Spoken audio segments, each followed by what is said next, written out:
How could it be that for 33 years, I've lived my life in an area where there are 9 Palestinians for each Israeli, and I'd never met even one Palestinian? How could that be? I'd like to tell you the story of how that could be. It's the story to a large degree of my life.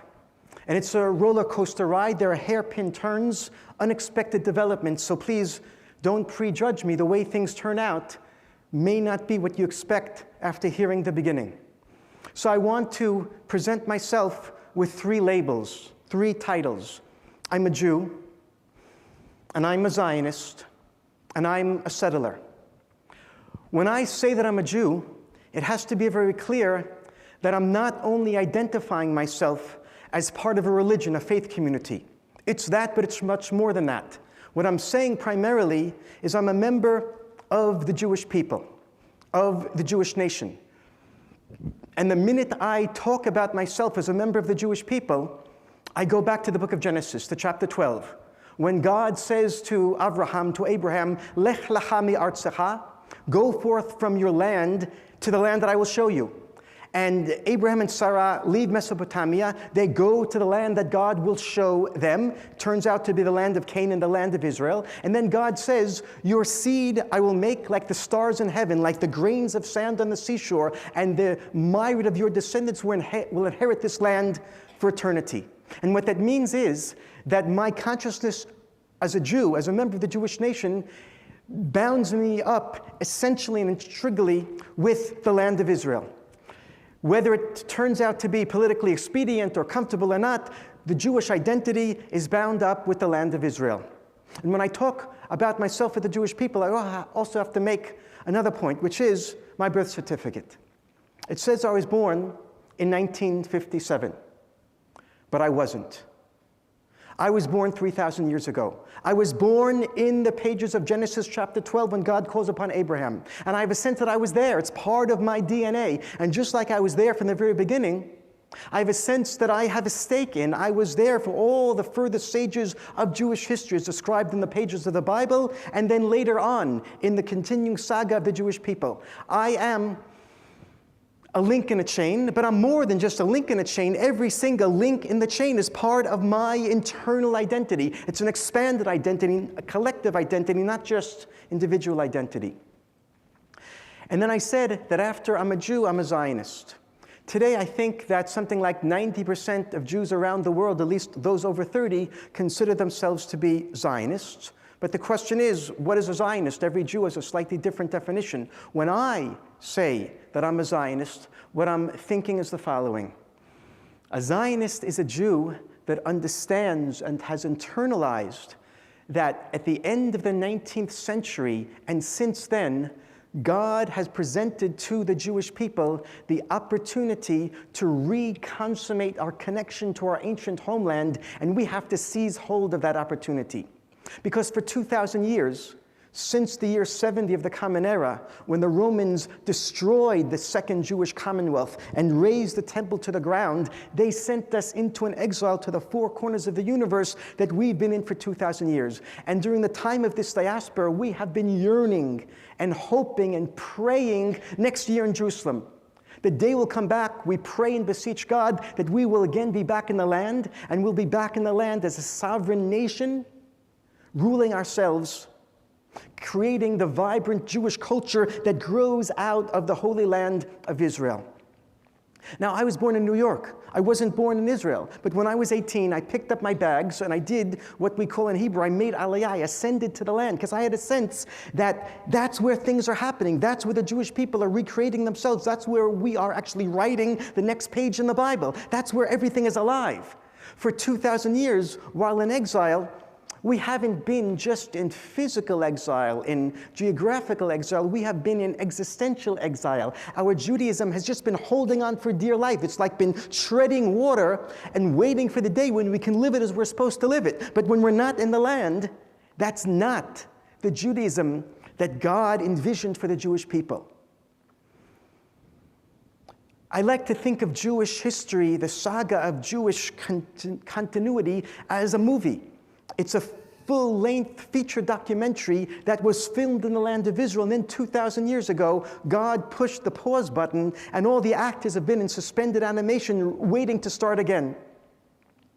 And just in this generation, 100 years ago, and continuing today, the movie is being filmed again, and I was called upon to be a major player in it. So how could I not say yes to that demand?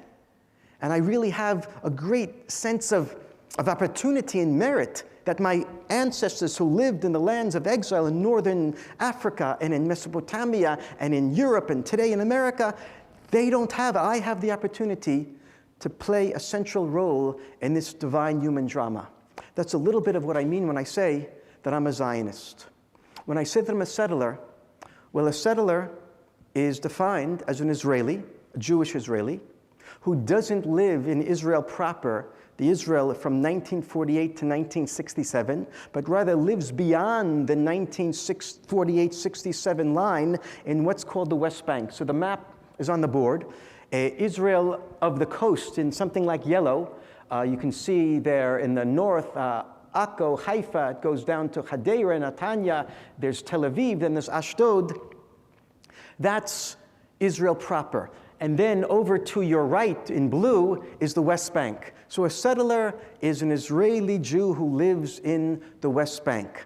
When I say that I'm a settler living where I live, for many it sounds like I'm making a political statement, even a radical, perhaps even a dangerous political statement. But my intention is not to make a political statement, it's to make a historical statement. And I'll explain that in a moment.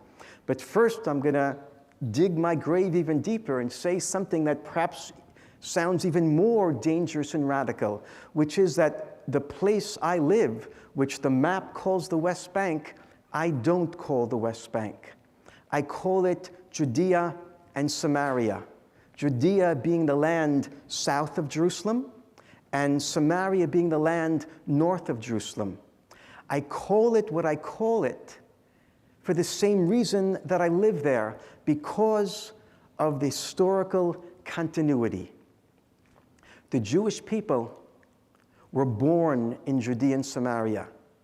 The book of Genesis takes place in Judea and Samaria. The book of Joshua, the book of Judges, the book of Samuel, the books of Kings take place primarily in Judea and Samaria. And why do I call it that? Because that's what the Bible calls it. The Bible doesn't say that King David ruled in the West Bank. It says that King David ruled in Judea. And why is it called Judea? Because that was the area of the inheritance of the tribe of Judah. That's the area south of Jerusalem. North of Jerusalem, we call Samaria because the Bible calls it that, the kingdom of the 10 tribes. The 10 northern tribes, the capital of the kingdom was a city called Samaria, and the whole kingdom was called Samaria, in Hebrew, Shomron. Why should I call it the West Bank? King Hussein and his father created that term just in the past 50, 60, 70 years. I live there because of the sense of connectivity, because of that chain of tradition. Where I live, you can walk outside my house, 5 or 10 minute walk in a number of different directions, go and scrape your heel on the ground and come up with potsherds that my ancestors left 2,000 years ago. That sense of historical continuity is really powerful. There's a trail right by my house. It goes north-south. In the north begins in Megiddo all the way down to Beersheba. And we found on it a Roman milestone, only a 10-minute walk from my house, that says 11 Roman miles from Jerusalem. And if it was the ancient Roman road north-south 2,000 years ago, then most probably it was the ancient Canaanite road 3,000 years ago. If it was the ancient Canaanite road 3,000 years ago, then that's the road that Abraham walked upon with Isaac when God called upon him to walk 3 days to the mountain I will show you and sacrifice your son upon what became known as Mount Moriah, Jerusalem. Abram walked on that path, and that path is right near my backyard. That's really powerful. And on that same path, we have discovered, excavated, ancient mikvaot, ancient ritual baths carved in the limestone in Second Temple period 2,000 years ago. The baths fill with water in the winter, with rainwater. And it's a place that you can immerse yourself. It's like a bathtub. Pilgrims coming from the south 2,000 years ago, at the time that the Second Temple existed, on their way to worship there in the temple for Passover, for Shavuot, Pentecost, and for the Holiday of Tabernacles, Sukkot, they stopped there in those mikvot, those ancient ritual baths, to immerse themselves and become pure on the way to worshiping God in the temple. All that is where I live. And you know, 90% of my neighbors, the Jewish settlers of Judea, they're religious Jews, biblical Jews, connected to the past as I am. We often go out into the fields with a Bible to experience, not just in the classroom, but in real life, where Abraham walked, where David and Goliath had their battles. It's alive, it's true, it's powerful. We can see the ancient fortresses of David, of King David. Wow. That animates my being.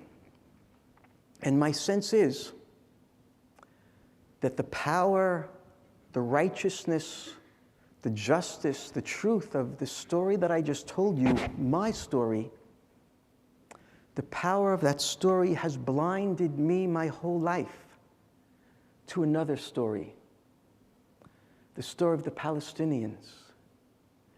I didn't see them. They're 90% of the people where I live, but they were transparent. Their existence didn't register in my heart and soul because I was so bound up in my own story, my own truth. If I talked in terms earlier of a movie, that Jewish destiny and history is a full-length documentary, well, it's like the Palestinians were the gray, drab landscape passing in the background, but not part of the story. Invisible. And I want to tell you two anecdotes that illustrate that invisibility. I was in my car, this was about 2.5 years ago, and I had two Protestant pastors, one from New Jersey and one from Texas, friends of mine. They wanted to see the flourishing of Jewish settlement in Judea. They wanted to see the Bible come alive, the visions of Jeremiah, the visions of Isaiah, really coming to fruition. And I showed them with great pride the 22 settlements of the area I live in. It's called Gush Etzion, within Judea. I had room in the car, so I picked up a hitchhiker, and then another one. When the second hitchhiker got out of the car, one of the pastors said to me, he said, "Hanan, you're such a nice guy, you pick up hitchhikers. We don't do that in Texas." And I said to him, "Bob, yeah, around here we have a sense of camaraderie, we trust each other, we have a common mission, and so I pick up everyone who puts out his finger." And by the time I finished the sentence, I realized I was lying. I was lying to Bob, and I was lying to myself, because I do not pick up everyone who puts out his finger. I pick up only Jews. I'm not debating right now the question of it, whether it's right or wrong to pick up only Jews. What's bothering me at this very moment, and then 2.5 years ago, was the fact that I was able to say that I pick up every person who puts out his finger, and that's not true. There was something rotten inside that I was equating Jews and people. I didn't see that there was anyone else. And at that moment, I said to Bob, "Bob, what's wrong with me? That's rotten." And I realized that I have some spiritual work to do. Another story, not about me. This is 11.5 months ago. There was a girl, 27 years old, lives in my community. My settlement is called Alon Shvut, within Gush Etzion, within Judea. She had heard about the work that Ali and I and many, many other Israelis and Palestinians are doing in Roots, the organization that we created that we're representing here tonight, bringing together Palestinians and Israelis to see each other, to meet each other. She said on the phone that she wants to hear more about it. She wants to join. She came over to my house. I told her what we're doing. She said, "Fantastic, I want to volunteer." So I said to her, "Take the phone number of Muhanid," which I gave her, Muhanid of Beit Umar, and do this project together. And she said to me the following words, "What is Beit Umar? I'm going to stop the story. I'm going to tell you what is Beit Umar. Beit Umar is a thriving Palestinian village city of 20,000 human beings. That's a 5-minute, 7-minute drive from where this girl spent the whole 27 years of her life. And she didn't ask me, where is Beit Umar?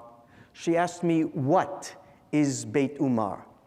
So here at Wheaton College, if you're having a conversation with someone and they mention Chicago, could you imagine asking, what's Chicago? How could that be? Now, I'm not blaming that girl, but I'm blaming me. I'm blaming us, the society, the culture, the context in which we raise children so as not to see what's beyond the fence. That's rotten. That's really rotten.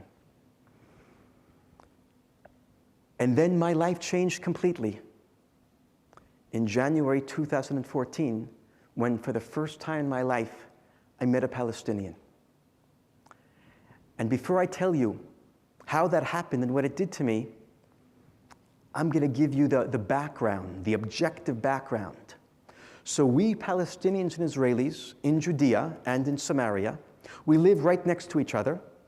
We drive on the same roads, for example, and I can be in my car, and I know there's a Palestinian car coming towards me in the other lane because they have a different color license plate.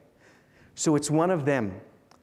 But who is the person that's driving? What culture does he come from? What does he believe? What is his life like? I have no idea. I have no idea, because although we drive on the same roads and live right next to each other, we live in separate towns and villages, completely separate. We speak different languages. We have different school systems. We live under different legal systems. I live under Israeli law, they live under military law. Different municipalities, those who pick up my garbage don't pick up their garbage. We have different school systems, different economic systems, different calendars completely. Different calendars, the Muslim calendar and the Jewish calendar. We even live in different time zones. You say, how could that be? We live in different time zones because the Palestinian Authority and Israel switch to and from daylight savings time in different months. So let's say there was a Palestinian and Israeli settler that wanted to meet each other. It doesn't happen, it can't happen. Let's say they wanted to meet. And let's say they found a place to meet. That also can't be, because by us, the land is either Palestinian or Israeli. Israeli settlements, Palestinians can't enter, except with a work permit and under armed guard during work hours. And Palestinian towns, I can't go. The military law forbids me. So there's no one who wants to meet, and there's no place to meet. But let's just say there was a Palestinian and Israeli who wanted to meet, and they found a place, and even decided on a time, 1 p.m. They could both be there at exactly the right time and not see each other. And that's the way we live. Under those circumstances, of course, there's going to be ignorance of the other, and stereotypes, and resentment, and prejudice, of course, hate as well. And then add into it the violence that engulfs us. Now, let me just mention that Palestinians, as far as I understand, have no knowledge of the violence they do to us. And Israelis have no knowledge of the violence we do to them. Each one in their media only reads the violence that the other side does. But both sides know that the other side is violent and bloodthirsty. When you add that into the mix of the ignorance and the stereotypes, you get a volatile cocktail of fear and anger. Fear and anger. And all that changed for me at the end of January 2014. And again, a Protestant pastor comes into my story because I put out on Facebook that I never met a Palestinian, and I think that I should. And a pastor in Western Virginia by the name of John Moyle got wind of my post. And he wrote to me and said that he can help me out, help me meet Palestinians. Because it turns out he had a ministry for the past 2 years of coming to the Holy Land twice a year, meeting Palestinians, meeting Israeli settlers who live right next door, and gasp, introducing them to each other. And he said he's introduced many settlers and Palestinians to each other. He can do it again. He came to the Holy Land, sat in my living room, we talked quite a bit, and he gave me directions of where I should go next Thursday afternoon. The time came. I was in my living room with my wife, And I went to the front door and told my wife I was going out. And she said, "Where are you going?" And I said, "I'm going to meet Palestinians." And she said, "Are you crazy? They'll kill you." And she was afraid. She said, "I beg you, don't go." And I walked out the front door, and I was afraid. My heart was pounding. I didn't have to take the car. That's how close we lived to each other. I walked 20 minutes through these Palestinian orchards and vineyards, and I got to the compound, the Palestinian piece of farmland that you saw in the movie. And I peered in the metal gate, walked inside, and I saw a miracle, something that can't happen. I saw 15 Palestinians and 15 Israelis talking to each other. So I walked in further, and I saw a woman dressed in brown. I could see only her face. She was covered from head to toe, obviously a Palestinian. And I walked over and I said hello in English, and she said back to me, hello. We talked about, 30, 40 seconds, until I said to her, "I can't believe I'm talking to you." And she said back to me, "Well, I can't believe I'm talking to you because we don't talk to settlers." But we kept talking. And then she introduced me to her son. So Yazin's standing right next to her. He's 17 years old. And I put out my hand to shake his hand. We shake hands. And I see he's wearing a windbreaker.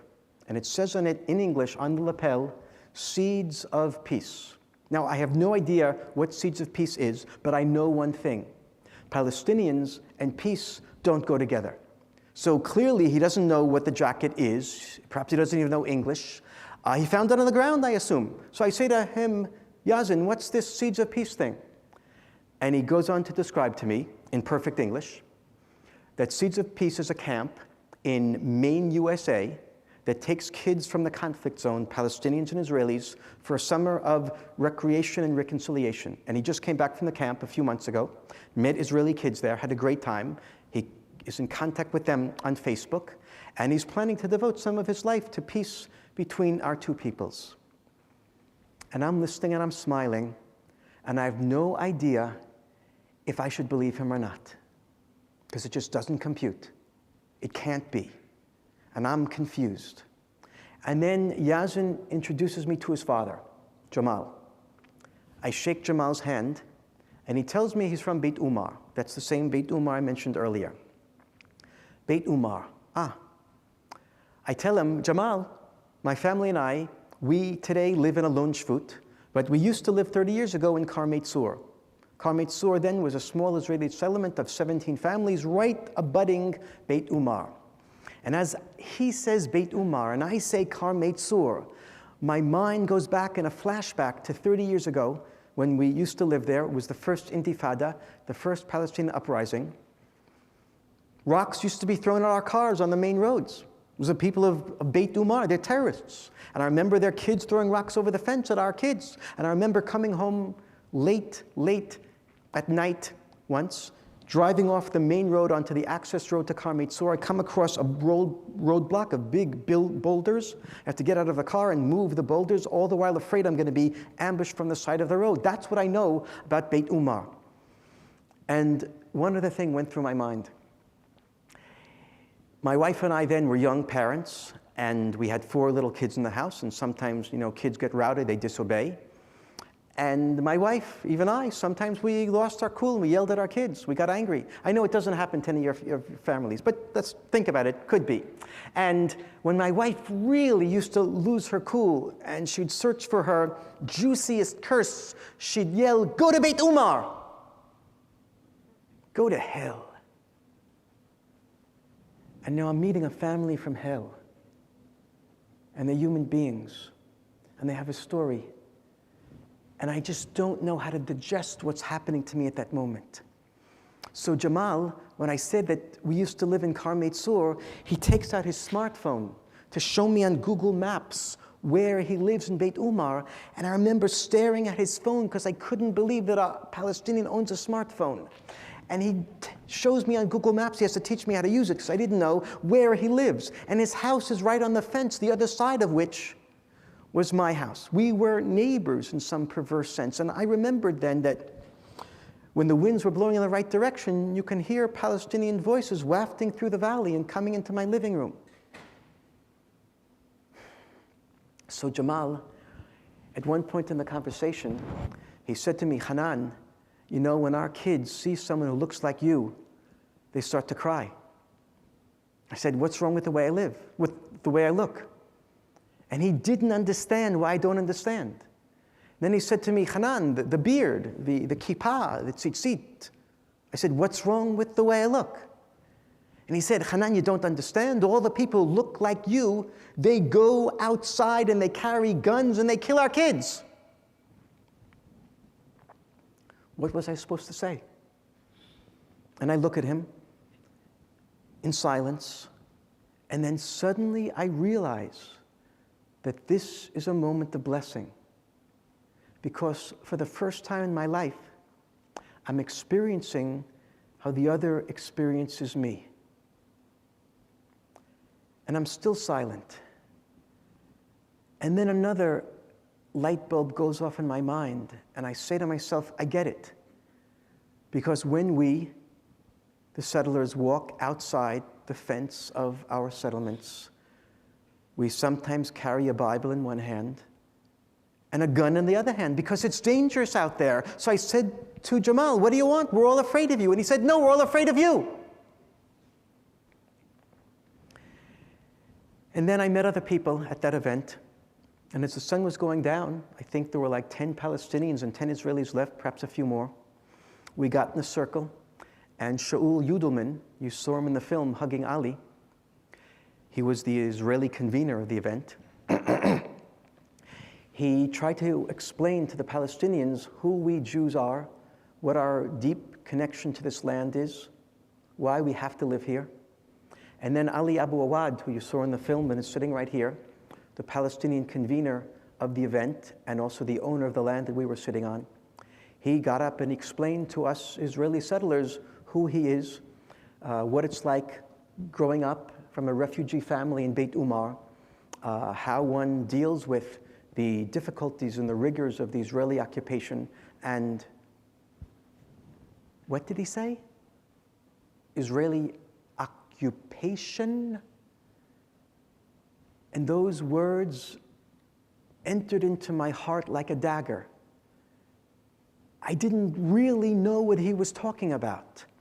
I had heard on the radio that in the United Nations, they condemn all the while the Israeli occupation, but I'd never seen the occupation. And in the newspaper, I read about the European Union always criticizing the Israeli occupation, but I hadn't seen it. Never had a human being use those words in a conversation with me, only on the radio and the newspaper. Where's their occupation? What I see is the flourishing of a barren land. I see how the Jewish people have come in the past 50 years and made it bloom. I see the fulfillment of the visions of the prophets. I see a creation of a Jewish homeland. What could be more righteous than that? Just a few years after the Holocaust, when there was no nation on earth that would take in the refugees from Nazi Europe, what could be more wonderful, miraculous, and righteous than the Jewish state and the settlement of the land? And suddenly I hear that my triumph is another nation's tragedy, and that my righteousness is another nation's suffering.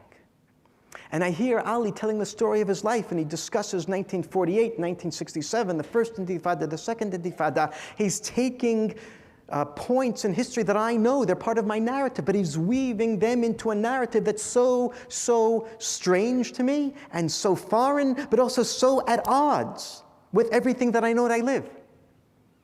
And I walked out of that event profoundly challenged and offended and confused, because I couldn't just slough it off.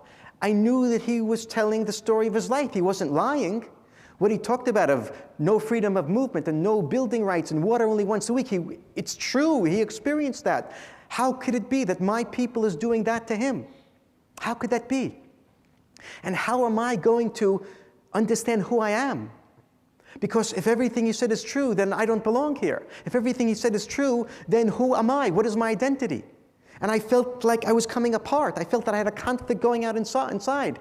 There were days when I was pacing back and forth in my study, and I felt so nauseous, so sick from the conflict. It's like I had to look down and pick up my stomach and put it back in because it was so churning inside. What was I going to do?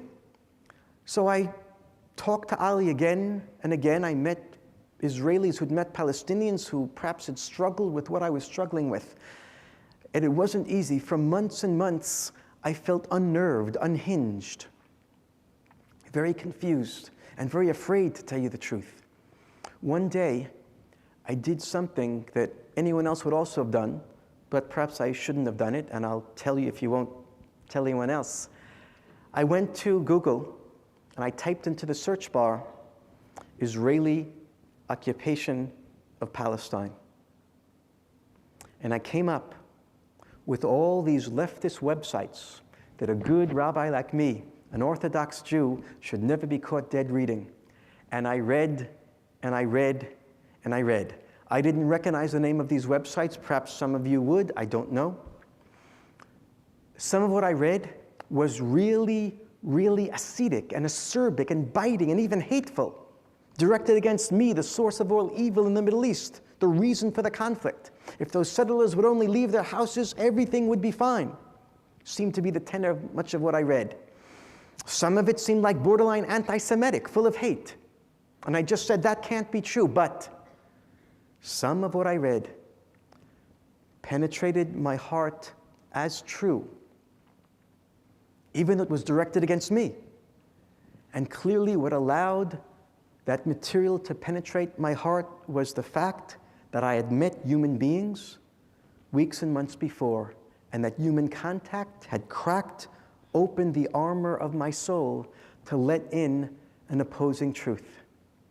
And I continued in this process of now not just being nauseous and struggling, but realizing that there must be a way to put together two conflicting truths that are both true, that both have validity.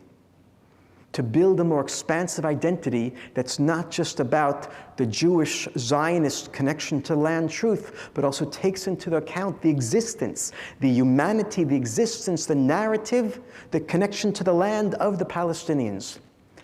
And as I began to try to build for myself, tentatively, a larger, more expansive identity, I realized that I can have recourse to the insights of Jewish mysticism. In Jewish mysticism, one of the definitions of God is the Ein Sof, which means the infinite. Infinite what? The infinite collection of partial truths. Think of God as the kaleidoscope of all of the partial truths in this world, because all the truths are partial. There's no one truth that includes it all. And the mission of the Jew, of the human being, is to collect into your soul as many partial truths as possible, and thereby to become more and more similar to the infinite God. And I thought further about the words of a great rabbi of the past generation, who built upon the mystical idea that's called gathering in the sparks, to go around the world and gather more and more of these sparks of partial truth and bring them into our soul. And this rabbi asked the following question: if there's truth everywhere, then is there falsehood anywhere? If it's all true, is anything false? And his answer was that unfortunately, the world is full of falsehood. Falsehood is partial truth masquerading as complete truth. If you think you have it all, that's when you have nothing. And I said to myself, this is almost 2 years ago, that to the degree that I thought that I had all the truth, that my story about the Jewish connection to the land is the only story in this land, to that degree I was living in darkness. And what I have to do is, in this process of gathering in the sparks, specifically concentrate on gathering in the Palestinian sparks and bring them into my soul and create this more broader and composite identity. That's the process I'm involved in. The last thing that I want to say is the following. My Palestinian partners in the past year have goaded me to realize that although it's really important to be involved in this spiritual journey of expanding your horizons and bringing in the truth of the other, it's not enough. You have to do something about it. You have to live your life in a better fashion that's in accord with the expanded truth. And I began to see they're right, because I have been living out my life with my truth, and I've been serving that truth in a fashion that's been trampling the truth and the narrative and the rights of the Palestinian people. That doesn't make my truth, from my perspective, any less true. I'm a Jew and a Zionist and a settler. I deeply believe in the Bible and the coming to fruition of biblical prophecy in these days through my hands in Judea and Samaria. But I have to bring forth the fruition of those prophecies in a fashion that's not going to come at the expense of another people. I have to find a better way, a more righteous and moral way to live out my identity. And in that, I'm certainly a work in process. But the one thing I can say is that the organization, the movement that Ali and I and many other Palestinians and Israelis have created, Roots, in Hebrew Shorashim, in Arabic Judur, the Palestinian-Israeli Grassroots Initiative for Understanding, Nonviolence, and Transformation, that movement is part of my search for the way to live out my Judaism in a more moral fashion, in a fashion that is going to find room for two nations and not just one, Palestinians and Israelis, Israelis and Palestinians, in that little sliver of land that we both call home. Thank you.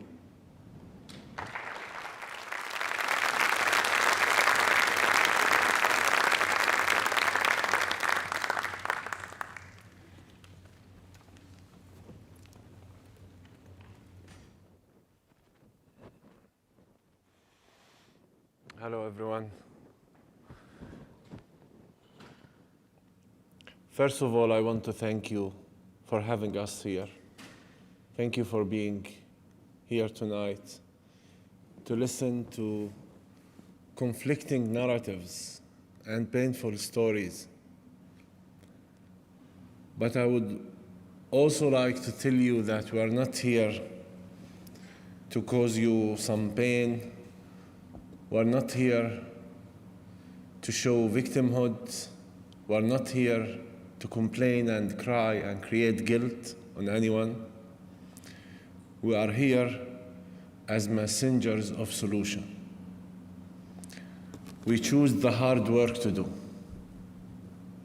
because we could easily stay home and we could easily continue living with the truths that we believe in. But we discover that this is not enough, because there is a bigger truth that we both discovered. A truth says that millions of people who live in the Holy Land today, it's not their destiny to keep dying. It should be another way. Because there is one fact: not the Palestinians and not the Jews will give up their rights. And we will even fight until the last drop of blood for our existence, because this is the only place where we can both exist. That's a fact.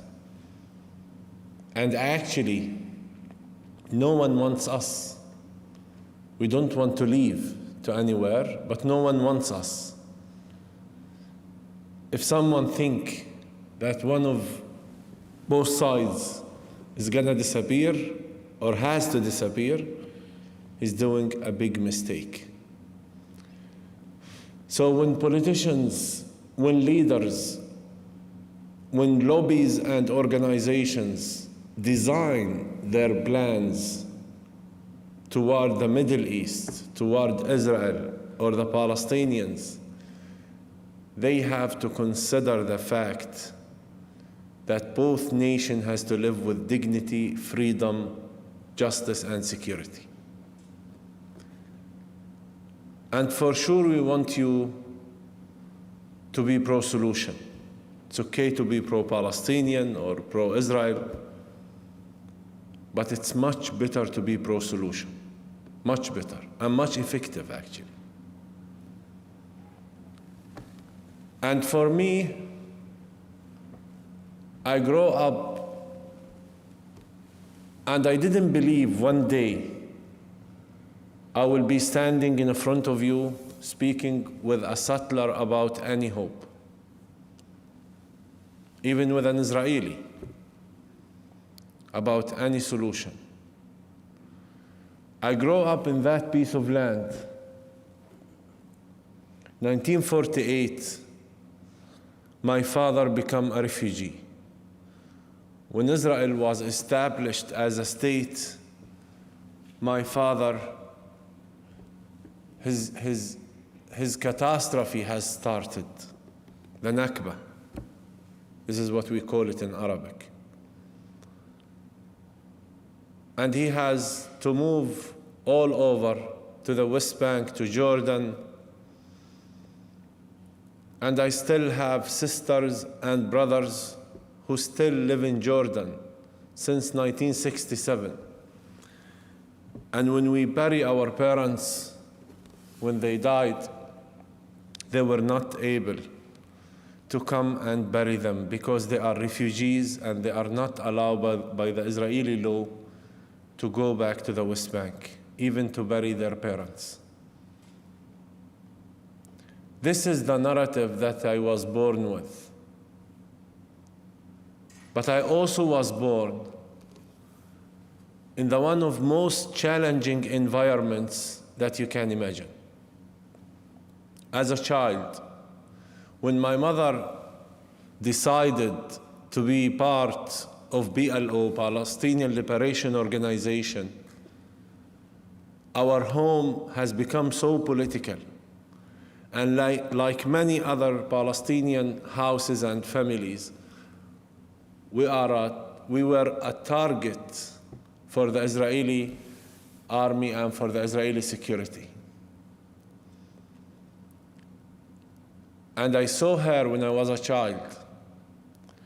I saw her was beaten by the Israeli officers in front of my eyes. That's the house that I live in.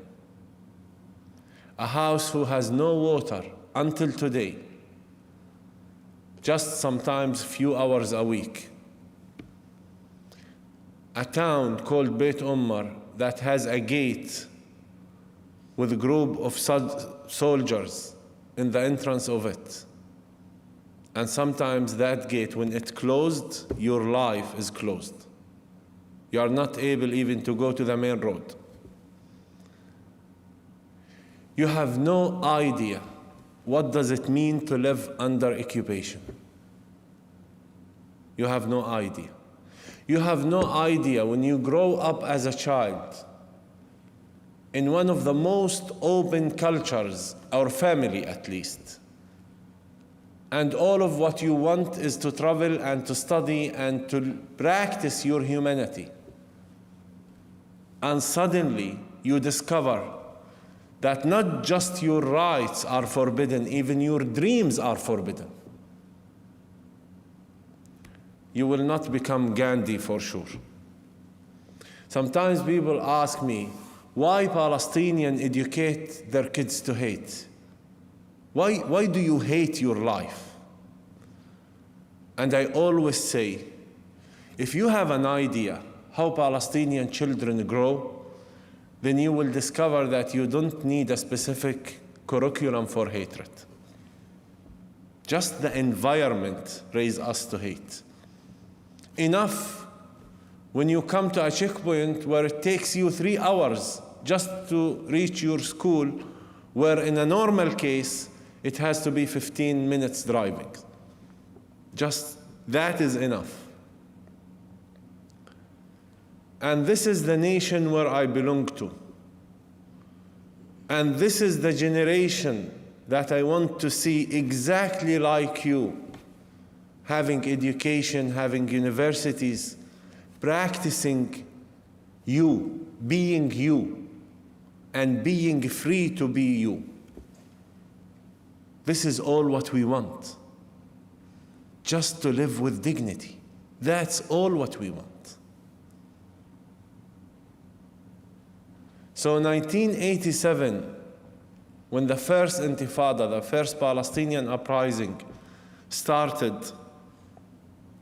I was ready to go out with this anger and to do anything. You know what? I was even trained on Kalashnikov when I was 15 years old. But with all of that, with all what I faced and what I'm still facing, I couldn't imagine myself shooting a human being. I couldn't. Even that, I have enough credibility to be angry or to be violent or to fight. A legitimate right for fighting the occupier, which was guaranteed by the international law. Even though that, I didn't give up my humanity.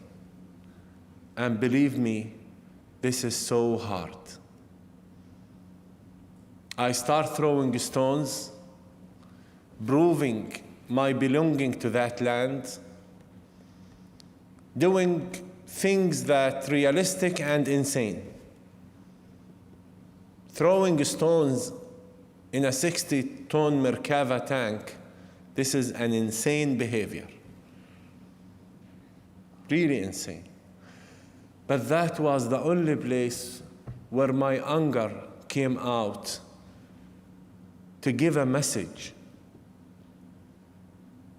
to the whole world that we deserve to live with freedom. Don't ignore us. That was the first Palestinian uprising. It was not a fight. It was not a battle between two armies. We were not using arms that much. I mean, most of it was a mass national movement against the occupation. And most of the Palestinians, most of them, were engaged directly in these actions. And finally, 1990, I was arrested.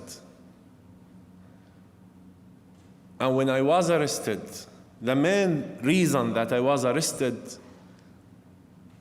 it was because Israel wanted information about my mother. And she was in prison. She was arrested 2 months before me. And she was facing a very hard torture. And I spent 1 month, 6 days, passing a very hard torture where I refused to give any information about my mother. I was just 17 years old. I was hoping to die during that torture every day. I hate my life. I hated the Jews. I hated myself. I hated my parents. I hated everything. Feeling the injustice is just a terrible thing. And finally, I was promised by the Israeli security to be 10 years in prison. And I was laughing. I even told that general, you cannot put me to prison because I throw stones. I even didn't hurt anyone. And this is what happened. I got 10 years to prison. And when I went to prison, I was broken. I even couldn't imagine how can I live? How can I breathe? I have dreams. I wanted to travel. I wanted to study. I wanted to live normally. And now I'm going to spend the best 10 years of my life in prison. And for what? For asking for my rights. That's the punishment. For not putting my mother to prison. That's the punishment. For refusing giving any information that will let them put her years to prison, even though she got 7 years in the court to be in prison. So we were both in the prison in the same time in different prisons.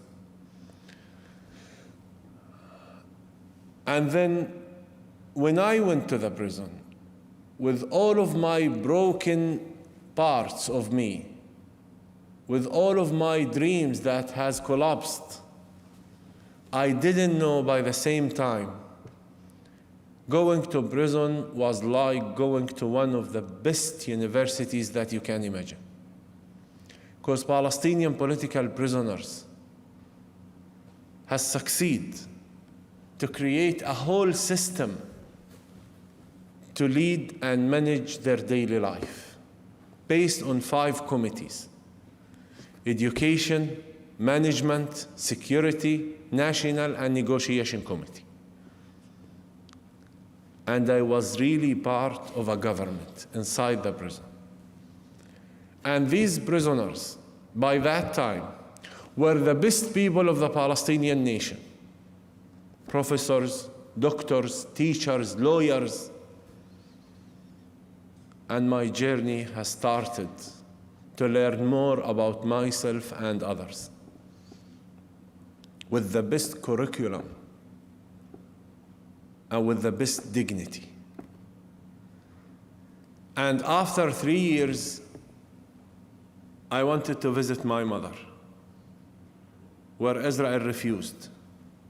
Then me and my mother decided to go for a hunger strike to see each other.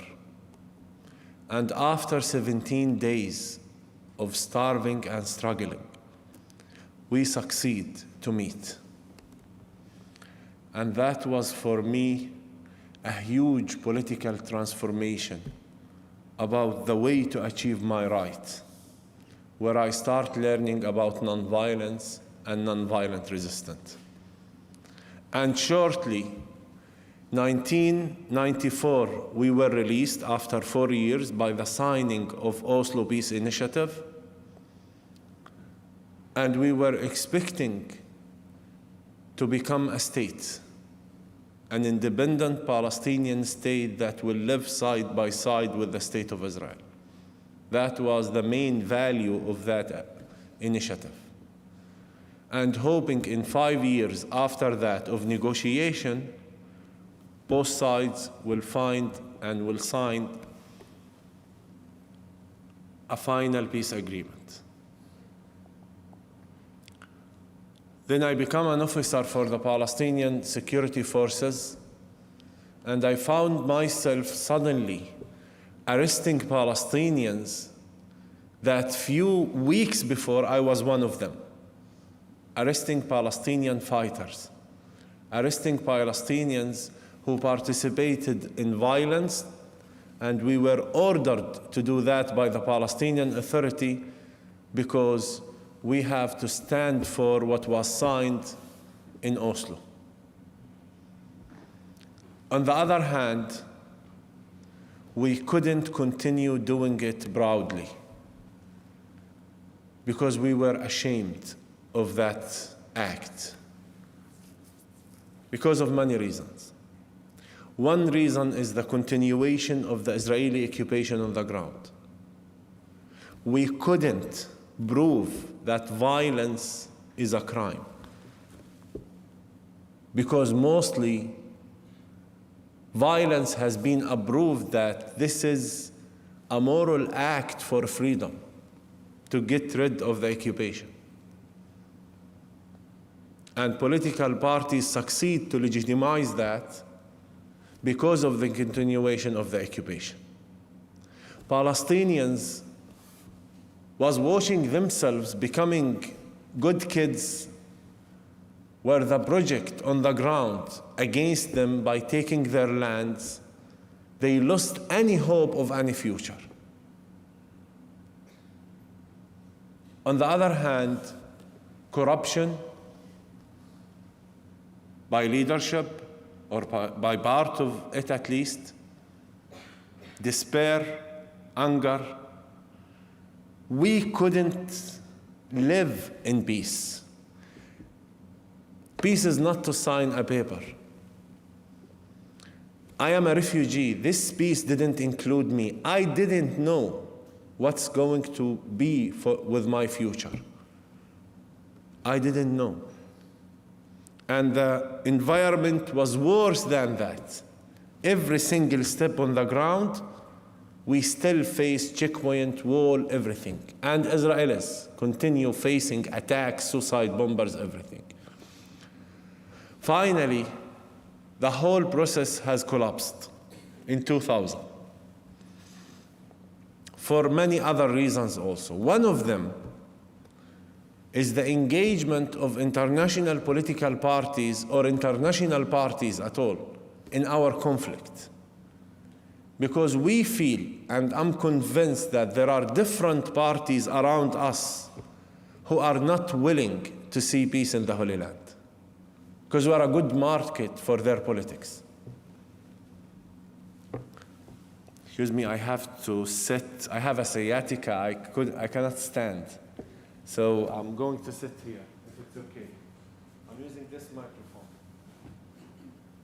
So when the second Intifada, the second Palestinian uprising started, it has become more militant, more anger, more despair. One day in October, in the beginning of 2000, I was badly wounded in my knee by a settler who was driving from Hebron to Jerusalem, using his weapon against Palestinians. And I was sent to Saudi Arabia for medical treatment. And there, after 2 months, I received the news that my older brother Yusuf, 31 years old, was stopped and very violently murdered by Israeli soldiers. They shot him 70 centimeters away from his head because he argued with the soldier. You know, we Palestinians are not allowed to argue with the soldiers. You have just to listen and close your mouth, that's all. Otherwise, you never know what will happen to you. And one of the things that make it so hard to me, not just he was my brother, not just he was the best human being, a lovely father who has 2 kids, and not just of the pain that has caused to my family and my mother, where she lost her life, and my father also, as a consequences of that act. She has heart attacks, and she couldn't hold it. But the most terrible thing, that my brother was not a criminal to die. And my brother didn't die in a car accident. Someone shot him 70 centimeters away from his head and he killed him. Who has the right to take the life of a human being? I believe it's just God. And then I have to deal with it. In general, people just feel like they want to revenge. Revenge is the answer. If someone humiliates you and cause you this suffering during all of those years that you have lived, then the only thing, you will wait for the first chance to punish him. Because punishment is just. Especially that soldier was not punished. No one put him to court, and no one punished him for taking the life of my brother. And this punishment is not just to heal my wound, it's also to create justice. That this criminal has to go to prison or to be killed. That's justice. But justice for what? I mean, what is justice is? I was conflicting, thinking. And the only justice that I felt that if it will happen, I will deal with what happened, the only justice is to bring my brother back. This is the only justice for me. But wait, does that mean that there is no justice? Because he will never come back. I was so conflicting with myself. And I was lucky to raise these arguments. Believe me. But then what to do? I am bleeding. And that event didn't stop my suffering. Next morning, I have to drive and go outside the village where the village is blocked totally. How can I see soldiers again? How can I face all of this injustice again? What shall I tell Yusuf kids? Why their father was killed? Because I didn't want them to know. Because I didn't want them to take revenge. I want to protect them. Just think how much impossible is that, where your life become impossible. So I was stuck, no answers, until one day, something really strange happened. My mother, who used to consider as a hero in the West Bank, very close to Arafat directly, received a phone call from a very religious Jew, an Israeli father who have lost his son. And he started telling my brother that there is a group of parents, Israeli parents, who have lost someone in the conflict, are willing to come and visit us if we agree to host them. For me, that was shocking because, first of all, Israelis don't call us when they want to come to our home. They just come to arrest, to humiliate, to do whatever. They never call. But Israelis don't come to my family. My family considered to be the leaders of the Intifada in our area. Why us? We are the last people that Israelis will want to talk with. We led the uprising against the occupation. And my shock was when my mother agreed to host them. I really couldn't understand. And until they came, and for the first time in my life in 2001, I was born in 72. That was the first time I saw an Israeli crying. I saw an Israeli who sat in my home with respect. I saw an Israeli who says sorry. Israelis don't say sorry. I saw an Israeli who's supporting my rights of freedom, of dignity. And Israelis that I thought that they are the last people who will talk about solution, because these are the people who paid the highest price in the conflict by losing their kids. Then I said to myself, if these people are able to do what they did, so everyone can, including myself. But wait a minute. We are not equal. How can I live with this now? We are not equal by life conditions. It's also didn't end the Israeli occupation, that meeting. How can I talk about reconciliation without having values of reconciliation? I'm a still refugee. There are 5 million refugees all over the world. That meeting didn't bring my rights to be in harmony of my life. But on the other hand, this meeting has touched me, moved me so deep, then I start a very complex, painful journey, discovering who I am and what do I want, where I finally adopted nonviolence as an identity for myself, not as a tactic, not as a strategy, and not as reconciliation. Because when we talk about reconciliation, we have to have the values of reconciliation. We cannot talk about reconciliations without rights, without national rights, without social rights, without democracy, dignity, freedom, justice, all of these values of reconciliation. But I think in that meeting and in the prison, when I struggle nonviolently, I discover the best weapon that no one can resist, which is my humanity. And from there, I started that journey where after many years, I told myself, well, this is good. There are supporters and there are people. The majority of the both nations were not against that.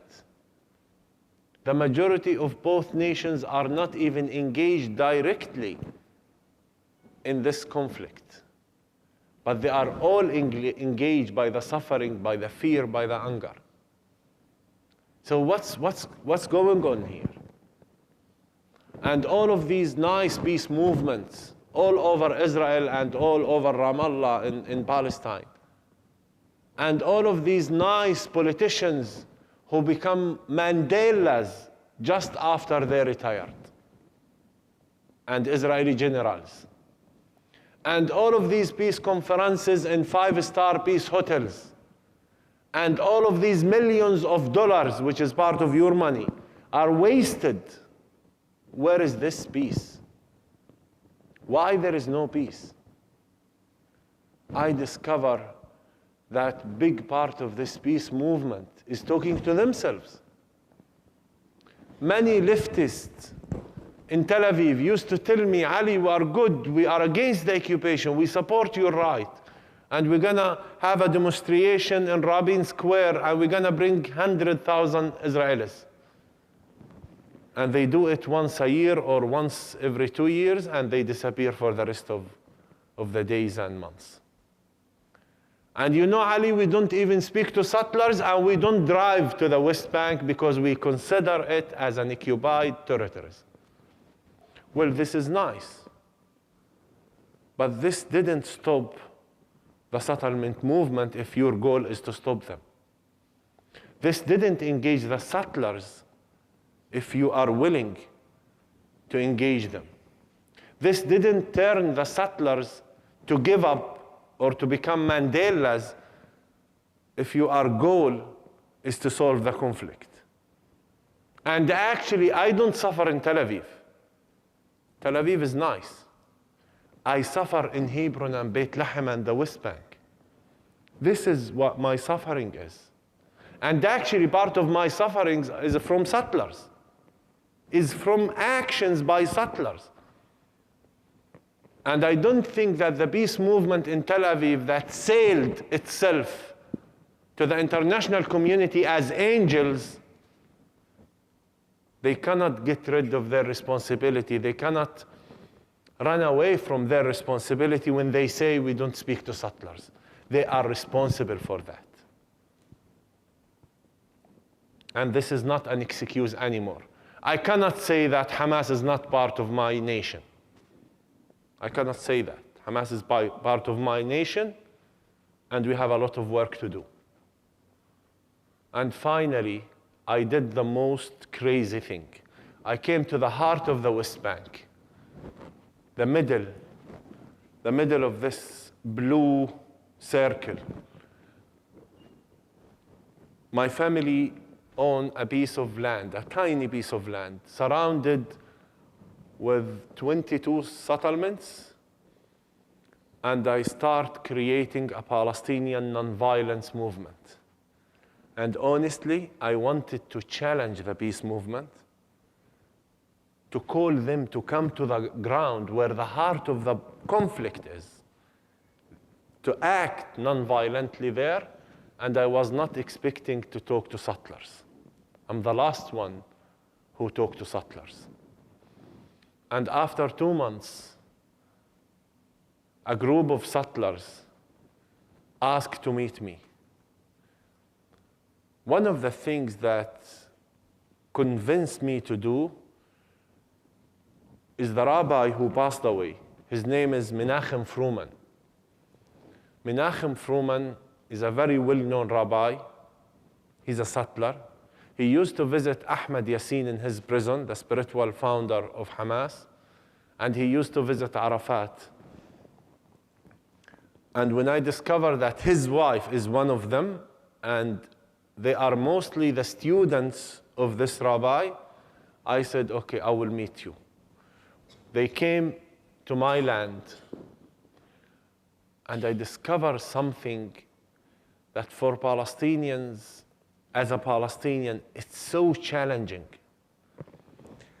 I discovered not just, I used to say that settlers are practicing in a political way to take my land and my rights.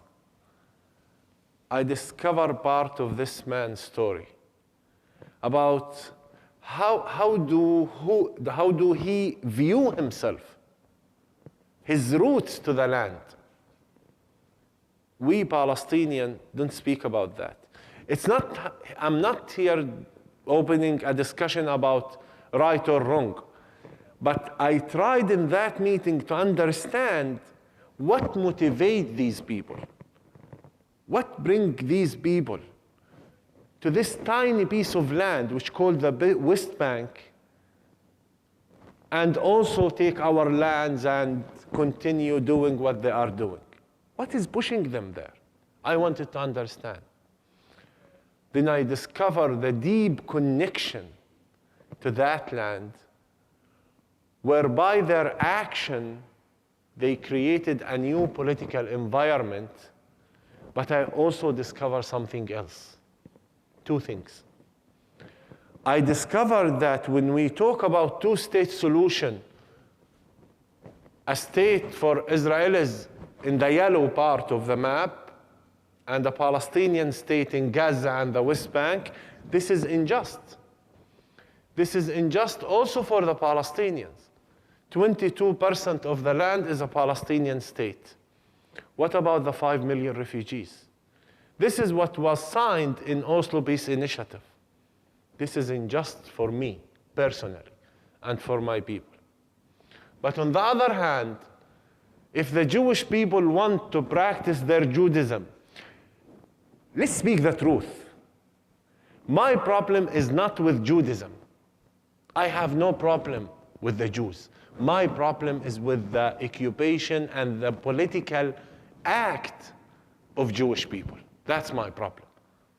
So why don't our politicians design a solution that will be just for the refugees and for the Palestinians, and also be just for the Jews and the Muslims and the Christians to this holy land?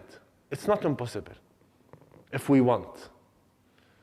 Then I thought to myself, if these leaders who have legitimacy in their society and they have these strong values of belonging can speak peacefully, this will affect the whole public opinion in Israel.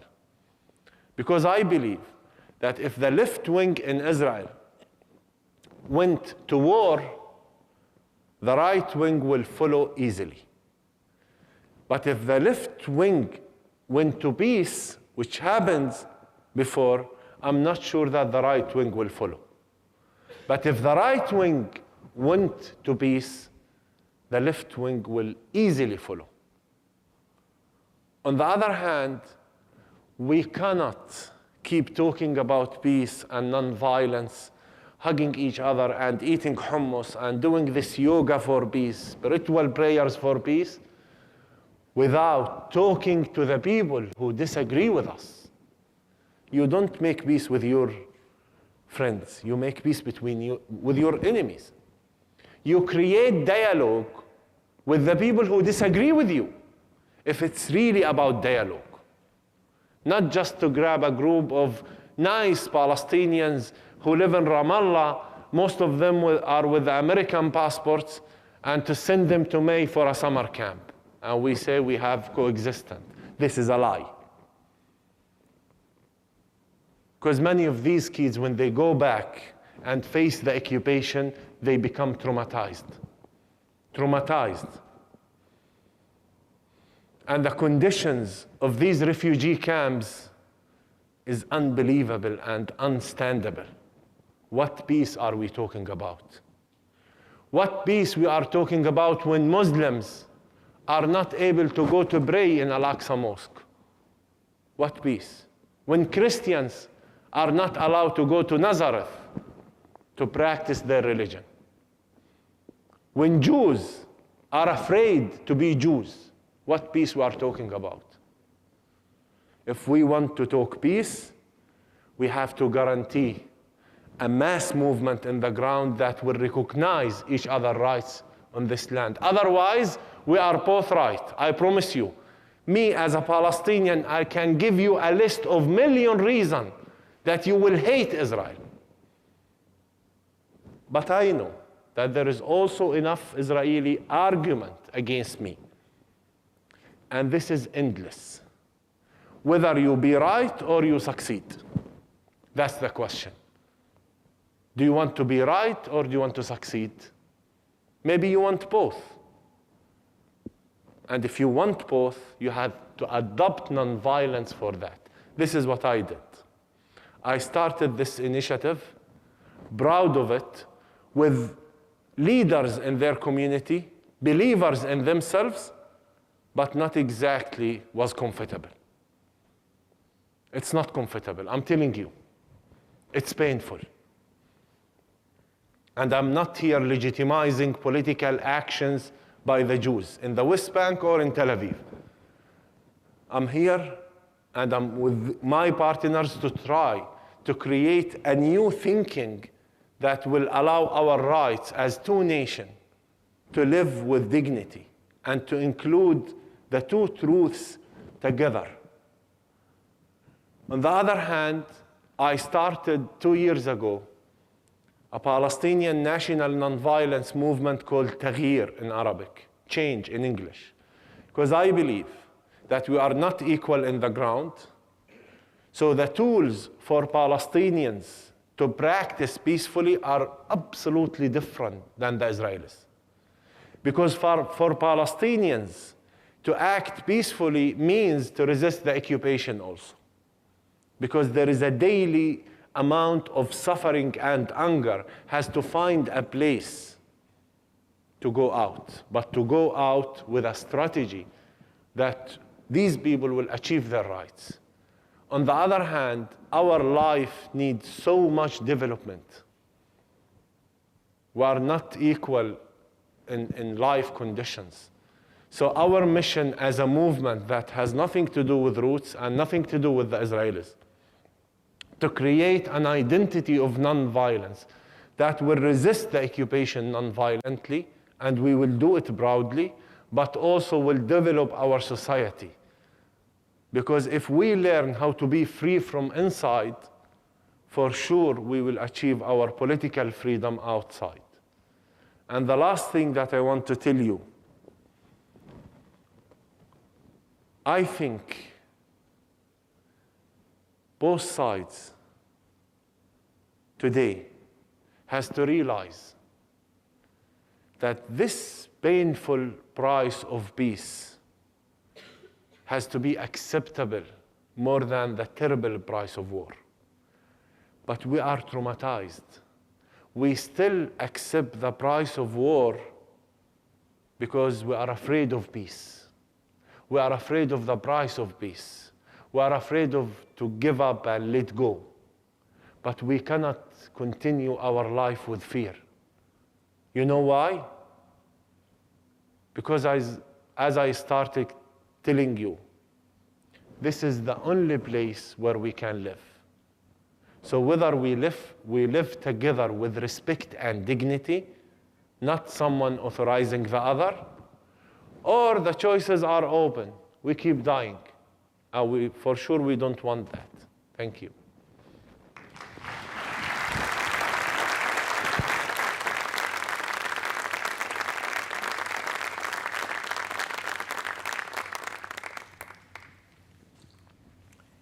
We'd like to take something like 10 minutes to tell you the details of the work that we do on the ground.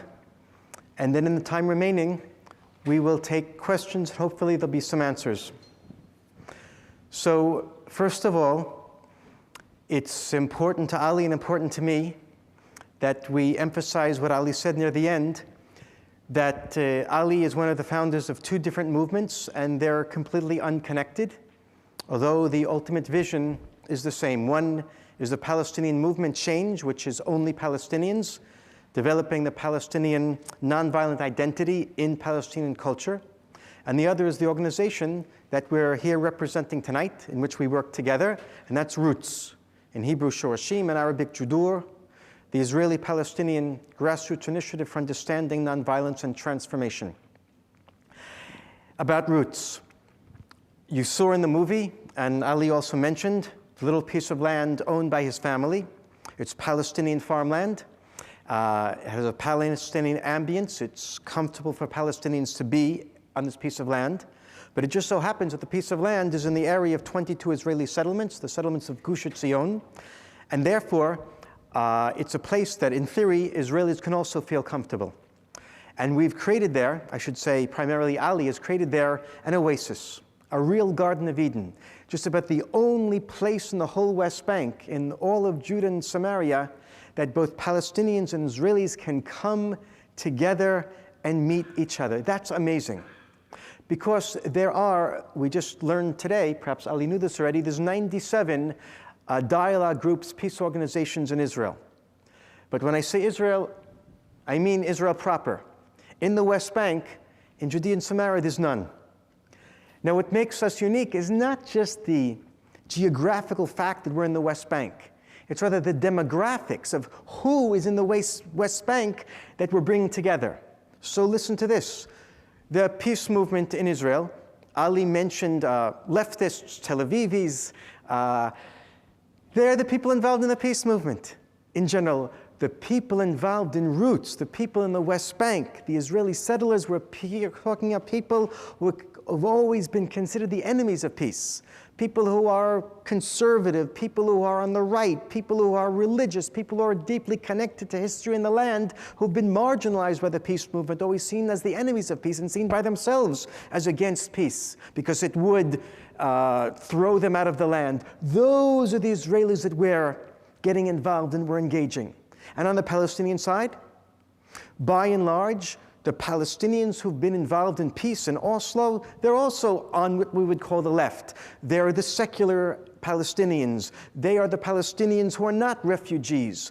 Whereas in Roots, we're bringing together also religious Muslims, religious Palestinians, and Palestinians from refugee families like Ali's family. Again, these are the people on the Palestinian side who've been marginalized by peace until now, who haven't been engaged, who have been seen as the stumbling block to peace. And we're bringing these two groups who live together but so far apart in the West Bank, Judea and Samaria, we're bringing them to see each other, to meet each other, to engage with each other, to open up their eyes and realize there is another there who is human, who has a story, has an identity, who is suffering. How do we do it? We have family meetings, which we bring people from the two sides together. And we have to, and we repeat it again and again, you're not here to argue, you're not here to show that you're correct and the other side is wrong. You're here to tell your story and to listen to the other side's story. Telling your story is easy. Listening to the other side's story is hard, and you see the people suffering as they're listening to the other side's story, and people want to get up and say, you're wrong, you're lying, you're terrorist, that can't be, you don't belong here. But you just have to sit on your hands and hold yourself back, refrain and just listen to the other. And after 1, 2, 3 sessions of listening, sometimes it takes more time, sometimes it takes less time, the armor begins to melt and people begin to allow some other truth to enter into their soul. That happens in the family meetings. We also have the program with children. We have a summer camp of kids from both sides. We have photography workshops of kids from both sides. We just recently started a women's and girls photography workshop. I want to show you this album. Perhaps later you want to come up and see it, of pictures taken this summer by a professional photographer who came from New York to do for us a women's and girls photography workshop for people from both sides of the conflict, Palestinians and Israelis. She was with us for 3 weeks. The picture on the cover here is my wife taking a picture of the Palestinian woman she was partnered with in the photography workshop. The woman running the seminar who took these pictures tells the story that the first day of the seminar, my wife said she was unable to look in the eyes of the Palestinian woman, was unable to take a picture of the Palestinian woman. But by the second day, you see that my wife was taking this picture, and it's on the front cover of this album. Those are the types of human transformations that happen when you listen to and work together with people from the other side. It's really amazing. I'll tell you some more programs we do. We have interfaith dialogue groups, both on the level of clergy and on the level of lay people. We have a quick response team, which means when there's violence, and there's lots of violence, we want to respond. There was about a year ago, it was a year and a half ago, near my house, a 7-minute drive, a Palestinian grove of olives that was mangled by Jewish extremists. 36 trees were destroyed, and they left a graffiti saying very clearly who they were, death to the Arabs and all that stuff. Well, the next day we were there, a small team of Israelis and Palestinians from Roots, and we were saying, the Israelis were saying, those extremists don't represent us. We're sorry for what happened, we want to make it better, and we did what we could to replant some of the trees. A few months ago, there was a mosque burning. A Molotov cocktail was tossed into the window of a mosque, only a 10-minute drive from my home, from where our peace center is. And again, we were there the next day in the burnt-out mosque saying, that's not the face of Israelis. We could do better, and we'll help you clean up the mosque. 2 years ago, there was a terrible event in which Hamas members brutally kidnapped and murdered 3 Israeli young men. They were kidnapped just a half kilometer from our center. And when 2 weeks later the bodies were discovered, the 3 Israeli families, of course, went into mourning, and tens of thousands of Israelis visited to comfort the 3 mourning families. Among the 10,000 Israelis who came to comfort, there were 2 Palestinians, Ali and Jamal, together with a delegation from Roots saying, this is not the face of the Palestinian people. We don't support such violence. Another thing we do is the following. Most of the Palestinians in our area and most of the Israelis are not going to come to us, to our center. So we come to them. We come to Palestinian schools, not enough. We're not invited to enough schools, but it's a beginning. We go into Israeli schools, also not enough. It's a beginning. And we speak in many, many, many Israeli houses. I mean, the houses of my neighbors, of the settlers in the 22 settlements of Gush Etzion. People invite us to their living room. They invite 20, 30. Once we had 50 people who came to listen. And you have 50 Israelis listening to Ali speak, listening to a settler neighbor speak. It's the first time that 99% of them have met a Palestinian for real. And people come, they come hesitant, they come resistant, they come wanting to argue. They listen, and it's difficult. You can see in their faces how they're contorted with struggling with hearing what they're hearing and accepting and absorbing it. But 20 or 30% of the people who come and hear Ali speak, they join our mailing list, they come to an activity, and that process of personal transformation begins. I also want to tell you about our program with the Israeli pre-military academies. It used to be 15 years ago that almost all Israeli kids right after high school went into the army. No longer. Today they take a gap year off, 1 year before going into the army. They go to these small academies that are scattered around the country. And more of these academies are bringing their students, 18 and 19 years old, to our center for a 3 or 4 hour seminar. For 90% of the kids, it's the first time they're meeting a religious Israeli, a settler. And for 99.9% of the kids, it's the first time they're meeting a Palestinian and hearing his story. And transformations take place very quickly within those 3 or 4 hours. I'll just tell you one story that Ali told me. This happened just 2 months ago. Ali went to the supermarket. He went to an Israeli supermarket where most Palestinians would not go. But Ali has the confidence in the Hebrew to go there, and it's right near our center. They needed something, perhaps toilet paper, I don't know. Ali got to the checkpoint in front of the supermarket. 2 soldiers, you can't go in, show us your documents. Ali takes out his documents, and then in the distance, an officer in charge of these 2 soldiers in the checkpoint comes trotting over, and he says to Ali, Ali, ma shlomcha? which means, Ali, how are you? And Ali says to the officer, fine, but how do you know my name? And the officer says, 2 years ago, I was in a pre-military academy. We came to hear you speak, and you changed my life. Thank you, Ali. Those are the type of things that happen, and they happen all the time in the work that we do. Did I miss anything? It'll come. So we want to tell you, in order to know what we do, you could look at the brochures that we put on the seats. If you didn't get one, there's on other seats. Our website is listed there, friendsofroots.net. By the way, if you try friendsofroots.org, you'll get to China and you'll be able to buy some roots, but we're not selling them. So go to friendsofroots.net, not org. Read about our work. You can, if you're interested in getting more involved, you can look at the volunteer sheet there to sign up. We have an organization in America, the American Friends of Roots, helping us with logistics and publicity and fundraising, getting the word out, and legal things and social media. We need help, so join us there. That's it. Okay.